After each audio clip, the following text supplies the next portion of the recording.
What is going on, Torontonian, Raptonian, Fantonians? If you are still out there, even paying attention to the Toronto Raptors season, which has clearly gone into the tank. Yesterday, we were playing the worst team in the league, the Washington Wizards. Which it's anyway. Remember when they were the Bullets? Washington Wizards, and what are we like? I did predict a winning streak coming up because Toronto Raptors have the worst schedule, or sorry, like the best schedule. We're playing the worst teams in the back end of this 2024-25 season, and somehow we're still managing to figure out ways to lose. Yesterday, I think they said we have maybe the second most different starting lineups in the NBA, and we're heading for number one because they just keep pulling out people that you've never even heard of now to start. I mean, starting lineup yesterday: Scotty Barnes, Jakob Poeltl, R.J. Barrett. Those names we're familiar with, but then A.J. Lawson started. And Jamal Shead started. Emmanuel quickly, I guess, somehow had to rest after being on a back-to-back. Jakob Poeltl had rested the first game because, like we can't have any more wins for the rest of the season. We need to try and hang on to that fifth spot because uh, we're trying to get Cooper Flag. Which, by the way, I was on Tank Nation this morning, just clicking on the draft simulator, and man, the first one I did, Toronto Raptors ended up first. No, I did 10. Kind of average it out, and we only got first once, but we got first on the first one. Still possible. But yeah, then coming off the bench, Eugene Amorui, Jameson Battle. I guess Amorui was only in there for like a second. Um, Jameson Battle, who I'm liking. Jameson Battle is shooting 60% from three in the last two games. We got to get this guy more time. It's actually not a bad thing if he can benefit from being here because I actually think that he should be getting more minutes off the bench than some of the people that are getting minutes. Like on my depth chart, I would have him higher than Agbaji, for example. Agbaji can hit threes from the corner, but yeah, James in battle, this guy could truly be a three-point assassin, and the Raptors need three-point shooting. Space the floor. That's the way the game's gone. But Colin Castleton, 26 minutes. Orlando Robinson, 24 minutes. Jakob Poeltl only had 24 minutes. Roden, 29 minutes. No Boucher. No Garrett Temple. No Emmanuel quickly. So these guys aren't even really thinking that it's garbage time. They're just thinking that, I don't know what. They're thinking that we need to get losses. Maybe they're thinking we got to try and showcase who should be the next group of backup players because I got to think that our starting lineup is pretty solid, even though I weirdly keep hearing that we're going to try and trade R.J. Barrett. But please, Masai, don't trade R.J. Barrett. Let's just keep R.J. Barrett. He's the consistent bright spot that we've got. I mean, from three, he was 4 of 5 yesterday from 3 point. Like this guy's adding a 3 point game, and he can get a bucket almost any time. He just passes him the ball. He'll go downhill. He's better than Scotty Barnes having the ball in the last minute, especially if you're going to go ISO. But even if you kick it to him or swing it around to him or whatever, he just can get downhill. He can go to his left. I don't know if defenders haven't figured this out that he's left-handed, and maybe defensively it's awkward because they're so used to, going to the right for every right-hander because we are still the majority out there. This guy can get buckets. So I've got Barnes, Brandon Ingram, Jakob Poeltl, R.J. Barrett, Emmanuel quickly as my starters for next season. Then I've got what? Mogbo at center. He seems to be a more upside than David or Orlando Robinson. I keep saying David Robinson. Obviously, I wish we had David Robinson. Imagine we had David Robinson coming off the bench as our backup center. That would be ridiculous. Yeah, I got Boucher at power forward, assuming they re-sign him. I'm taking a stab that since we didn't trade him at the deadline, there must be some kind of plan to bring him back. and he cannot ride the pine all season like he did this year. Every game where we were winning, and he was coming in and giving us valuable minutes and hitting his threes. I mean, if we're going to try and be serious next year and actually make the playoffs, I think Boucher needs to be part of that as our power forward. At small forward, this is where I'm confused a little bit. I'd like to see Battle in at the small forward, uh, but I do think that Jacoby Walter's going to get most of those minutes. And then we got Grady Dick and Jamal Shed, who clearly seem to be the next people in line there. I mean, Grady Dick, we have to develop. Grady Dick could eventually become a starter, obviously, if he can actually get his 3-point shots consistent. This guy was putting up 30 points plus, earlier in the year. Clearly, he's got huge upside. I mean, he's not just a three guy too. He seems to be able to cut, slash to the rim. He does back cuts. His defense seems to be getting better. The guy's got good effort and it's good height. So yeah, I've got Jacoby Walter slash battling it out. Agbaji's the odd one. I think maybe we try and package some of these guys and put them together in a trade, but I don't know what position we trade for. So then that brings up the draft. I got the top. Now, obviously, if we get number one, we're going after Cooper Flag. It just doesn't make sense. This guy's a generational talent. He would immediately become a starter and kick, I don't know, poor RJ probably back to the second unit as well. But, they're saying this guy's like a franchise changer. We may end up, trading away Scotty Barnes and who knows who else if we end up with a guy like Cooper Flag. He's a small forward, um, point forward. But beyond him, we got Dylan Harper. They're saying, oh, sorry, I've got the ESPN top 100 draft ranking up here. Dylan Harper, they've got as number 2. He's point guard, shooting guard from Rutgers. They're probably not going to make the Final Four, or they're not going to make the March Madness play-in tournament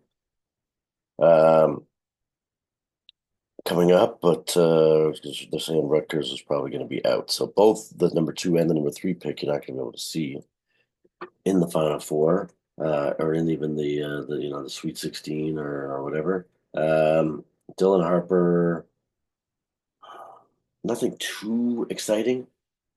Got enough backup people. Like we've got enough point guard, shooting guard. This guy seems like he's got a lot of upside. Ace Bailey similar, but he's also a shooting guard, small forward. I think we're clogged up there. I think we've got as we already said, Agbaji, Battle, Jacoby Walter. We got too many of those guys. I mean, a true, pure point guard. Maybe we grab him and upgrade from Jamal Shed. But I think the Raptors like this guy's tenacity. He's been on it on defense. I mean, on ball defense. This guy's ridiculous. He's trying so hard, and you never know what kind of attitude these guys that you're drafting are going to have. So, it's riskier. I am going to drop all the way down. Actually, quickly, I'll rattle out the rest of these guys. So Ace Bailey's number 3. VJ Edgecombe. Hope I'm pronouncing that right. From Baylor. He's a shooting guard. Again, I think we got too many shooting guards. Tyree Johnson, shooting guard out of Texas. Meh. Then we got a point guard out of Illinois, Kasparas Jakoshinas. Whoa, that's a pretty funky last name. And then the name that I'm probably going to screw up, who I think that we should maybe draft. This guy is at Duke, along with Cooper Flag, and his name is Kaman Maluk. Kaman Maluk. Hopefully, again, like I'm pronouncing that right. But this is the guy that I think we need to be drafting. He's going to be at 7. Probably even if we fall, 6, 7, should be still there for us. Guy's 7'2", 7'2", and since we sort of lost Christian Coloco to that weird blood clot situation, and he's now on the Lakers and developing, probably going to be the center of the future for them. Luka Doncic, guy's going to win championships potentially. But anyway, sorry, don't mean to digress.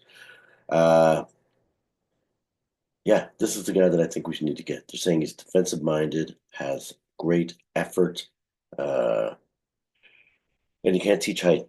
7'2", defensive minded, great guy to be coming off the bench. And who knows, season 4 or 5, once he, hitting his prime, maybe this guy becomes our starter of the future and Jakob does like a little flip, and somehow Jakob ends up coming off the bench, and this guy is our main number one center.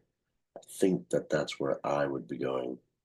I don't know. What do you guys think in the comments? You can have a look. It's easy, just on ESPN.com. They've got the 2025 NBA Draft Board ranking top 100 prospects. Because that's where our Raptor season is at these days. That's what we got to be looking at. I mean, we lost to the Wizard by 1 yesterday. It was another one of those ridiculous last minute. Jamal Shead almost had the game winner. He just had the ball leave his fingertips point, 0.01 seconds too late. It was so close. They were reviewing it and reviewing it. In fact, the crowd thought that it was a win. So did Jamal Shead. And then, they went to review it. Jordan Poole had a crazy game. Actually, the last time I was at a Golden State game when he was still there playing for Curry was injured and he went nuts. I think he had 45 or something, or 42 against the Raptors. He seems to enjoy playing in Toronto. Uh, Middleton had 12. Nothing too exciting. Alex Sarr, their big rookie, had 10. Yeah, it really was Jordan Poole that killed us. And then on the Raptors side, I mean, again, Jameson Battleman coming off the bench, 3 of 5, 60% shooting for three, 11 points. And he did that again, 3 of 5 in the game before. The guy's shooting plus, he's shooting over 50% from three in the G League. And, we're seeing 2 games back to back while he's wearing his face protection. The guy's shooting 60% in the NBA from three in like, you know, 5 attempts per game, which is decent. It's not like he's just fluking up one attempt and rattling them in here and there. This guy, in fact, I swear they had him on the scouting report because he was getting chased down everywhere. Like sort of a similar problem I see with Grady Dick. Sadly, they know this guy is a 3-point shooter. Grady Dick's got to work on being able to get open more often. I think Jameson Battle's got a similar problem in that he's got to try to just get open more often, or he's got to develop a step back to get himself into some open territory so that he can take more threes and then obviously make more threes because clearly he's proven he's got the skill to hit him. But yeah, I mean, Castleton was decent, but is this guy going to seriously be a Toronto Raptor? Maybe riding the pine just in case somebody gets injured. Um, Orlando Robinson, 24 minutes, he was 2 of 5. Again, nothing too exciting from any of these bench guys except Jameson Battle. Roden had 13 points as well, but that just was him sheer, forcing himself into the play. He was 50% from the floor, 4 of 8, and he seemed to be decent at hitting his free throws. Guy's a big dude. He's another Scotty Barnes kind of thick guy, ramming it, into the rim. But is he going to be in our lineup? I mean, where do we have room for Roden? I don't think so. Again, he might be on the team as sort of our third. There's usually like 14, 15 guys on the team. So you sort of end up with 3 at each position. So sure, I can see him, being there as a backup guy in case someone gets hurt or for garbage time or whatever. But anyway, that's where I'm at. I'm thinking Toronto Raptors drafting a center, 7'2". Let me know in the comments what you guys think. Kaman Maluk. Haman Maluk, it's Khaman as the first name. Then Malauach. Maluk. Probably it'll be something weird like Malach or something. Anyway, I'll check it out. And thanks for watching. Really appreciate it. Please like, subscribe. And, I've been sitting at 70 subscribers for way too long. It was at least funnier when I was at 69. Now I'm at 70. Such a bizarre number. Can we, it would be so phenomenal to get to 100. Share with a friend. Get your mom to subscribe. Tell your dad. Get your cousin. I don't know. Maybe you have like a little brother, a little sister that they won't even know. Just go into their little YouTube feed and add me as a subscriber. And, nobody needs to know. Nobody needs to tell anyone. It doesn't cost any money. It's not going to hurt them at all. I'm not on here cursing or talking anything weird. So, you know what I'm saying? They're not going to be scarred for life and they're not going to do any damage to their future development. So, anyway, I appreciate it. Yeah, comments are always good. And yeah, we'll catch you guys next game, which is, hold on, I should have had this up. I've got every other thing. I've got like the last freaking 4 games for the Raptors up here. I've got the drafts. I've got the Tank Nation. I got it all going on. It's crazy. Oh yeah, we're back in Washington tomorrow. So is it another scheduled loss for the Raptors? Because we're gonna put, as I said last time, they're gonna call me. They're gonna be like, "Yo, what's up? You free? Slang. We need you. We heard that you played some point guard back in the day. Come and start instead of Jamal Shed starting because Emmanuel quickly he had a hangnail and he's not going to be able to be in the game.